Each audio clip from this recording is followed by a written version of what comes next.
नमस्कार दोस्तों, एक बार फिर से आप सभी का मेरे YouTube चैनल जागते रहो में बहुत बहुत स्वागत है। दोस्तों, आज के इस वीडियो में हम लोग ICAR से संबंधित कुछ बहुत ही जरूरी चीजें बात करने वाले हैं। जैसे ICAR की एप्लीकेशन फॉर्म कब तक आ सकती है, एग्जाम होने की क्या है एक्सपेक्टेड डेट, एलिजिबिलिटी क्या है। जैसे बहुत से स्टूडेंट्स को ये कंफ्यूजन होता है कि सर हम मान लो अगर फिजिक्स केमिस्ट्री मैथ बैकग्राउंड से है तो बायोलॉजी का पेपर उसमें दे सकते हैं या नहीं, या एग्रीकल्चर का क्वेश्चन अटेम्प्ट कर सकते हैं कि नहीं। तो इन सभी कंफ्यूजन के बारे में भी हम लोग बात करेंगे। और सबसे लास्ट में अपन बात करेंगे कि कट ऑफ क्या थी लास्ट ईयर और एक्सपेक्टेड कट ऑफ क्या हो सकती है 2021 में।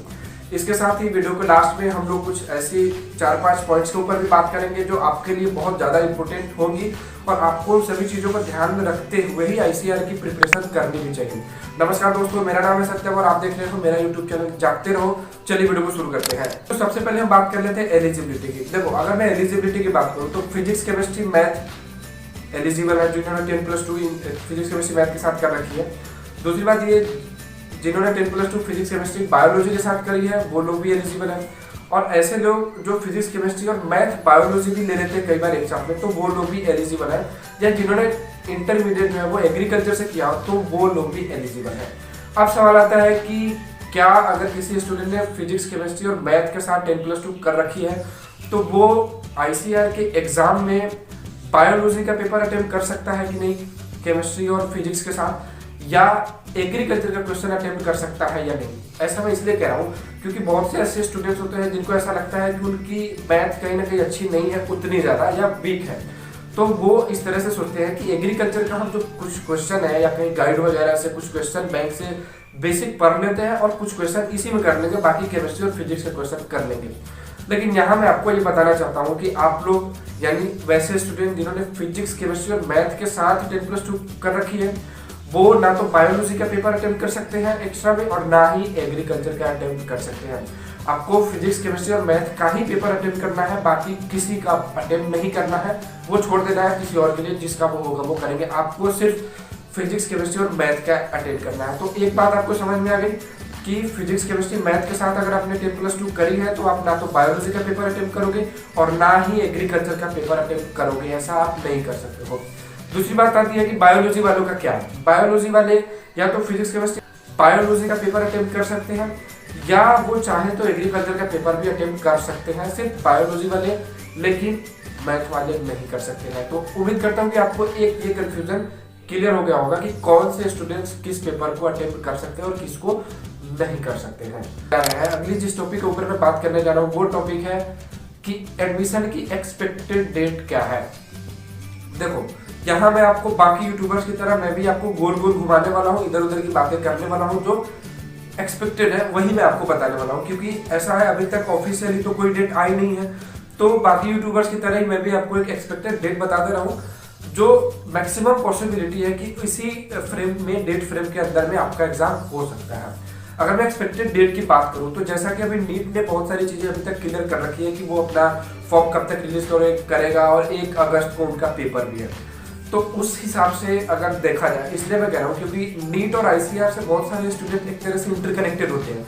जैसे 25 to 30% स्टूडेंट्स ऐसे होते हैं जो नीट का पेपर भी देते हैं और अगले दिन होगी मतलब नेक्स्ट जब भी पेपर होता है तो ICAR का भी पेपर देते हैं। तो अगर उस हिसाब से देखा जाए तो मेरे को ऐसा लगता है 20 से 25 तारीख तक मान के चलो, यानी 20 से 25 अप्रैल तक आपके ICAR के एप्लीकेशन फॉर्म आ जाएंगे। अगर एग्जाम की मैं बात करूं तो जैसा कि आप सभी को पता है 1 अगस्त को यानी संडे को 1 अगस्त को नीट का एग्जाम मतलब आपको पढ़ रहा है 1 अगस्त को। तो उस हिसाब से देखो तो हो सकता है कि आपके एग्जाम 8 अगस्त को हो, या अगर 8 अगस्त को नहीं हो पाता है किसी रीजन से तो 15 अगस्त को फिर संडे है तो 15 अगस्त को तो वैसे नहीं हो पाएगा। फिर उसके अगले जैसे ही नेक्स्ट संडे को मतलब 15 अगस्त के बाद जो भी संडे आ रहा है ठीक उसी डेट पे आपके एग्जाम हो सकते हैं। तो ये मान के चलो कि 8 तारीख को होंगे या अगस्त के 3rd वीक तक एग्जाम आपके हो जाएंगे। तो ये एग्जाम का कुछ कंफ्यूजन था जो आई होप कि आपको क्लियर हो चुका होगा। तीसरी जो हम बात करेंगे वो कट ऑफ के बारे में बात कर लेते हैं कि लास्ट ईयर का कट ऑफ क्या था और इस बार कट ऑफ क्या जा सकता है। तो इसको चलो मोबाइल की स्क्रीन पे समझने की कोशिश करते हैं। तो पहले हम समझ लेते हैं कि बनारस हिंदू यूनिवर्सिटी का जल्दी से जल्दी देखते हैं कि कट ऑफ क्या गया था लास्ट ईयर। देखो, अगर मैं जनरल की बात करूं तो जनरल के लिए जो कट ऑफ गया था वो 512 था और रैंक जो था कट ऑफ रैंक वो 346 था। ठीक उसी तरह से देखो ओबीसी की अगर आप देखेंगे तो कट ऑफ रैंक 686 और नंबर जो था वो 486 नंबर पे एडमिशन ओबीसी वालों का हुआ था। एससी की अगर मैं बात करूं तो उनका एडमिशन जो हुआ था 419 नंबर पे, और एसटी वालों एसटी कैटेगरी के स्टूडेंट्स के एडमिशन 382 नंबर पे हुए थे। अगर मैं रानी लक्ष्मीबाई सेंट्रल यूनिवर्सिटी की बात करूं तो इसमें भी देखो आप, जो जनरल कैटेगरी के जितने भी स्टूडेंट्स थे उनकी जो एडमिशन हुए थे वो 432 पे हुए थे, उठाया था मतलब उन्होंने। ओबीसी की अगर मैं बात करूँ तो आप वैसे देख सकते हो 397 नंबर पे, एससी को 294 नंबर पे, और उसी तरह से एसटी को 289 नंबर पे पिछले साल हुआ था। अगर तीसरे नंबर पे हम देखें यूनिवर्सिटी तो अपने पास है विश्व भारती शांति निकेतन। तो इसमें जो एडमिशन हुआ था उसके अगर मैं जनरल की कट ऑफ की बात करूँ तो वो 446 नंबर पे इन्होंने एडमिशन के लिए उठाया था कट ऑफ। ओबीसी का कट ऑफ गया था 439 नंबर, एससी का 366 नंबर और एसटी का 280 नंबर।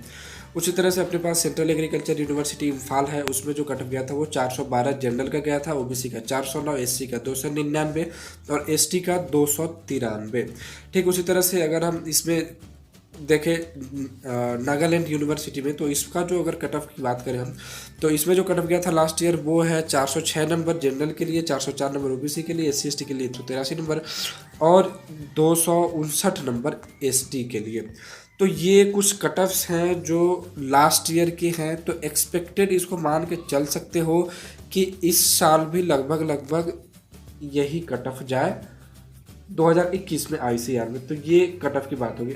देखो इसमें जो भी मैंने आपको कट ऑफ बताए हैं वो लास्ट ईयर के थे, और सबसे बड़ी बात कि ये कुछ टॉप यूनिवर्सिटीज है उन्हीं के कट ऑफ्स है, ये सभी यूनिवर्सिटीज के कट ऑफ नहीं थे। तो एक साथ सबका डिस्कस करना भी थोड़ा मुश्किल है, इसलिए मैंने इसमें कुछ टॉप यूनिवर्सिटीज के कट ऑफ्स के ऊपर ही डिस्कशन किया भी है। अगर मैं एक सेफ जोन की बात करूँ कि भाई अगर मान लो कितना स्कोर करते हैं तो हमें ठीक ठाक कॉलेज मिल सकता है, तो इसके लिए मैं आपको इतना ही कहना चाहूँगा कि अगर आप मान लो 270, 80 या 250, 300 के बीच में भी अगर आप स्कोर करते हो तो ये मान के चलना कि आपको ठीक ठाक कॉलेज मिल सकता है। तो ये कुछ कट ऑफ्स की बात होगी, आप समझ सकते हो।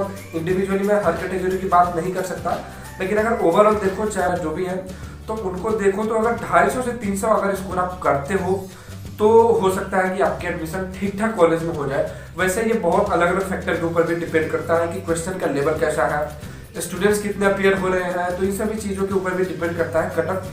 फिर भी 250 से 300 अगर आप स्कोर करते हो तो इसको एक सेफ जोन में मान के चल सकते हो, और हो सकता है कि आपका कोई अच्छा ठीक ठाक कॉलेज मिल जाए। तो ये कुछ कट ऑफ्स की बात हो गई।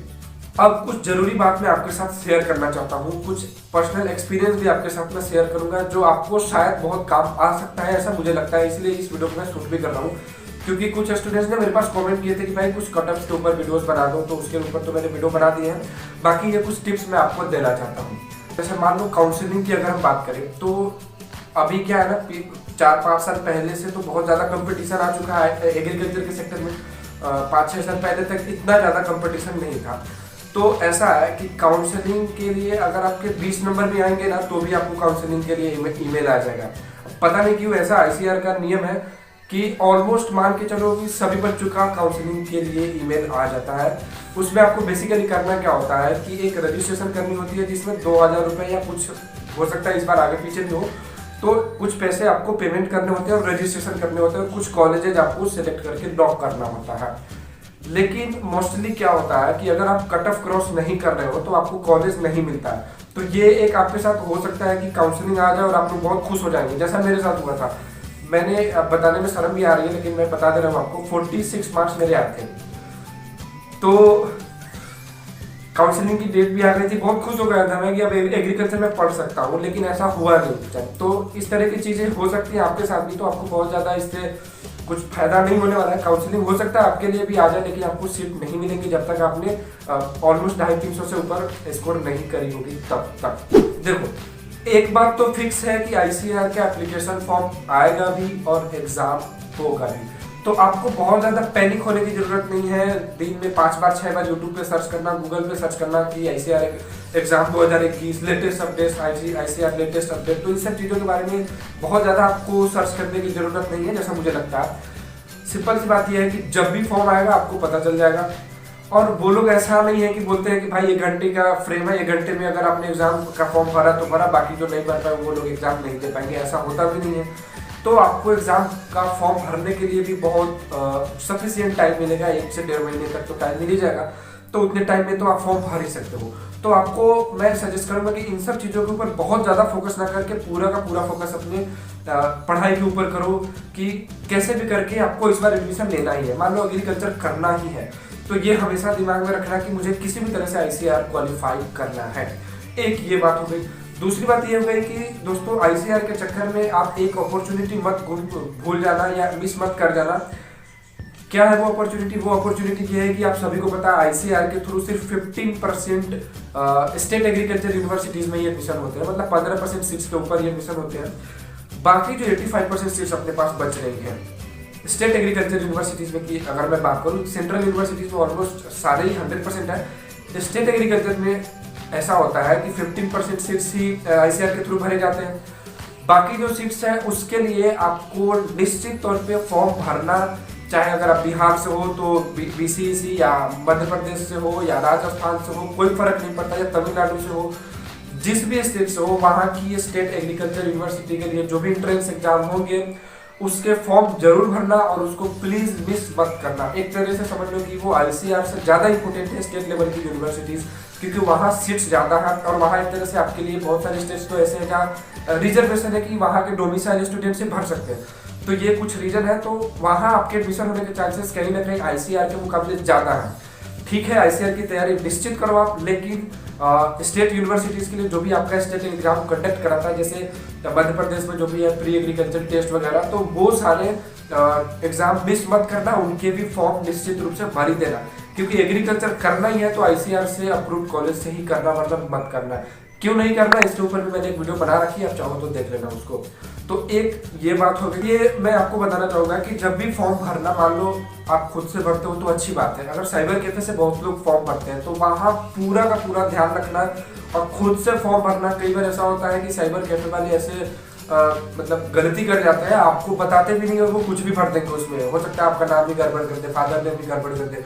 तो मुझे नहीं पता कि करेक्शन के लिए कोई डेट आती भी है या नहीं, लेकिन अगर ऐसा कहीं हो जाता है तो आपके लिए बहुत बड़ी दिक्कत हो सकती है। तो ये चीज़ हमेशा ध्यान में रखना कि एग्जाम भरते समय ध्यान देना कि कहीं भी नाम वाम में कोई गड़बड़ी नहीं हो। दूसरी बात ये, वही सब्जेक्ट उसमें सेलेक्ट करना, जो सब्जेक्ट आपका 10+2 में, वही सब्जेक्ट वहाँ भी सिलेक्ट करना है आपको। जैसे फिजिक्स केमिस्ट्री मैथ है तो फिजिक्स केमिस्ट्री मैथ ही आपको वहाँ सेलेक्ट करना है।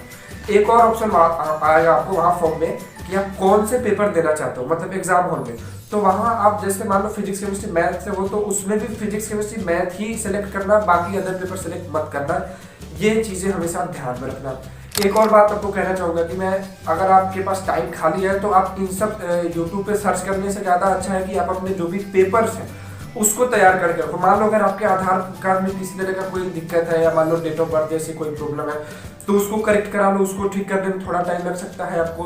दूसरी बात ये, अगर आप EWS को क्लेम करना चाहते हो या किसी और अदर कास्ट से भी रिजर्वेशन के लिए क्लेम करना चाहते हो तो ये सारे पेपर्स भी पहले बना के रेडी रख लो। ऐसा नहीं कि फॉर्म आ जाए और एडमिशन के टाइम में आप जाना कि भाई अब मेरे को EWS का सर्टिफिकेट बनवाना है या SC/ST का जो भी है वो बनवाना है, तो फिर आप बाद में आप बहुत बड़ी दिक्कत में पड़ सकते हो। तो इसलिए पहले ही ये सारे पेपर बनवा के रेडी रखो, तैयार रखो, ताकि आपको बाद में दिक्कत नहीं हो। क्योंकि EWS बनवाने में आपको वैसे भी कुछ टाइम लग जाएगा, 15-20 दिन का। तो अभी से ये सारे पेपर्स बनवा के रेडी रखो और पूरी तरह से तैयार रहो। एग्जाम जब भी हो ये दिमाग में रखो कि एग्जाम निकालना ही है तो निकालना ही है, चाहे वो ICAR के थ्रू हो या कि कोई स्टेट एग्रीकल्चर यूनिवर्सिटीज के थ्रू।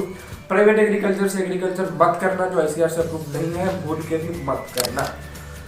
ये वीडियो आप हम यही खत्म करेंगे। मुझे लगता है कुछ ज़्यादा इस वीडियो में फेंक दिया मैंने, तो अब आज के लिए इतना ज्ञान काफ़ी है, मेरा भी ज्ञान अब खत्म हो चुका है यहाँ।